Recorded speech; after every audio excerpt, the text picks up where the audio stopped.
శ్రావణ మాసంలో వచ్చే శుక్రవారాల్లో దేవాలయాలన్నీ భక్తులతో, ముఖ్యంగా సుమంగళులతో కిటకిటలాడుతూ ఉంటాయి. వరలక్ష్మి వ్రతాన్ని పుణ్యస్త్రీలు ఎందుకు ఆచరించాలి, అందులోని ఆంతర్యం ఏంటి తదితర విశేషాలతో వచ్చేసింది నేటి పరమార్థం. నమస్తేస్తు మహామాయే శ్రీపీఠే సురపూజితే శంఖ చక్ర గదాహస్తే మహాలక్ష్మీ నమోస్తుతే. మహామాయారూపిణి, శ్రీపీఠవాసిని, దేవతలు నిరంతరం సేవించే లోకమాత, శంఖ చక్ర గదల్ని ధరించిన మహాలక్ష్మీదేవి అష్టైశ్వర్య ప్రదాయిని, అష్ట సంపదలను అందించే జగన్మంగళదాయిని. అష్టైశ్వర్యాలను కలగజేసే అష్టలక్ష్మి రూపాన్నే వరలక్ష్మీదేవిగా మనం ఆరాధిస్తాం.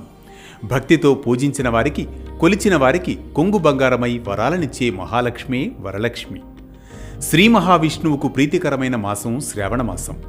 విష్ణువు జన్మ నక్షత్రమైన శ్రవణం పేరిట వచ్చే శ్రావణ మాసంలో శుక్లపక్షంలో పౌర్ణమికి ముందు వచ్చే శుక్రవారం రోజున వరలక్ష్మి వ్రతాన్ని ఆచరించి సర్వమంగళ సంప్రాప్తి, సకలాభీష్ట సిద్ధి కాంక్షిస్తారు పుణ్యస్త్రీలు.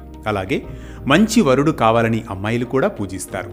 ఈ కోరిన వరాలను ప్రసాదించే వరలక్ష్మిని అష్టైశ్వర్యాలు అయిన సంపద, భూమి, ప్రేమ, కీర్తి, శాంతి, సంతోషం, శక్తి వంటివి లభిస్తాయని ప్రగాఢ విశ్వాసం.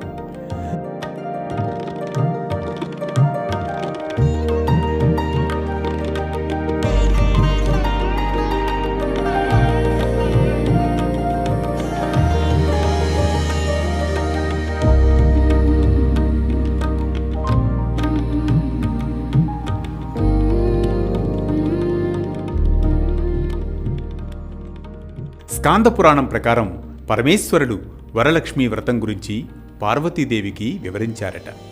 స్త్రీలు సకల ఐశ్వర్యాలను, పుత్ర పౌత్రాదులను పొందేందుకు వీలుగా ఏదైనా ఒక వ్రతాన్ని సూచించమని పార్వతీదేవి ఆ ఆదిదేవుణ్ణి కోరగా, అప్పుడు శంకరుడు గిరిజకు వరలక్ష్మీ వ్రత మాహాత్మ్యాన్ని వివరించినట్లు చెబుతారు.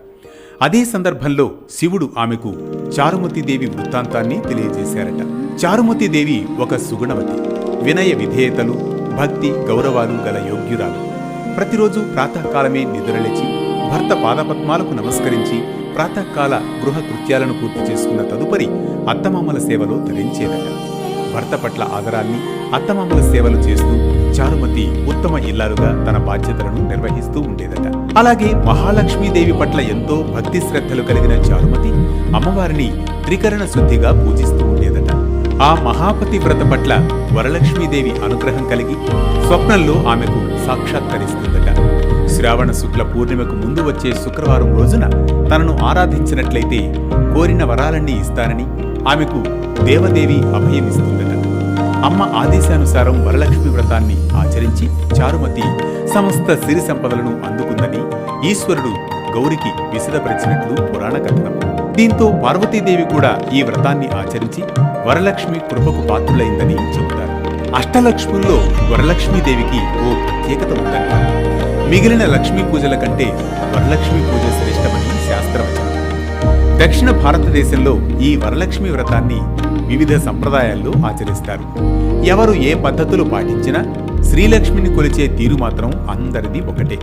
సకల శుభంకరమైన, సన్మంగళదాయకమైన వరలక్ష్మీదేవి పూజ జగదానందకరమైందని భక్తులందరి ప్రగాఢ విశ్వాసం.